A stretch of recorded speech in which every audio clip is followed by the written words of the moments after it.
ফিলিস্তিনের স্বাধীনতাকামী সংগঠন হামাসের নতুন রাজনৈতিক প্রধান হিসেবে বেছে নেওয়া হয়েছে ইয়াহিয়া সিনওয়ারকে। তেহরানে ইসমাইল হানিয়ার মৃত্যুর পর ৬ আগস্ট ইয়াহিয়াকে নতুন রাজনৈতিক প্রধান নির্বাচিত করে বিবৃতি দিয়েছে সংগঠনটি। রাজনৈতিক প্রধান হিসেবে নতুন দায়িত্ব নেওয়ার আগ পর্যন্ত ইয়াহিয়া সিনওয়ার হামাসের সশস্ত্র শাখার প্রধান ছিলেন। যুদ্ধবিধ্বস্ত গাজা উপত্যকায় সিনওয়ার ছিলেন সংগঠনটির অন্যতম গুরুত্বপূর্ণ নেতা। এক বিবৃতিতে সংগঠনটি জানিয়েছে, কমান্ডার ইয়াহিয়া সিনওয়ারকে রাজনৈতিক শাখার প্রধান নিযুক্ত করেছে হামাস। তিনি শহীদ কমান্ডার ইসমাইল হানিয়ার উত্তরসূরি হবেন।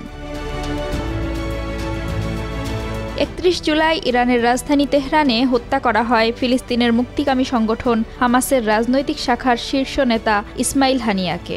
ইরানের নতুন প্রেসিডেন্টের শপথ গ্রহণ অনুষ্ঠানে হাজির হওয়ার কয়েক ঘণ্টা পর হত্যাকাণ্ডের শিকার হন হানিয়া। হানিয়াকে হত্যার জন্য ইসরায়েলকে দায়ী করা হলেও দেশটি দায় স্বীকার করেনি।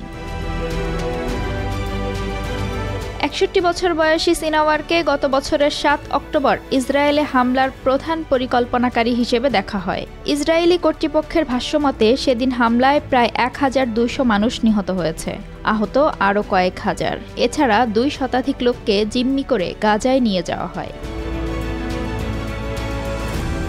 এই হামলার জবাবে গাজায় ইসরায়েলি আগ্রাসন শুরু হয় এবং এতে এখন পর্যন্ত ৪০,০০০-এর বেশি ফিলিস্তিনি নিহত হয়েছেন। নিহতদের অধিকাংশই বেসামরিক নাগরিক। এছাড়া এখন পর্যন্ত গাজায় বাস্তুচ্যুত হয়েছেন লাখ লাখ মানুষ।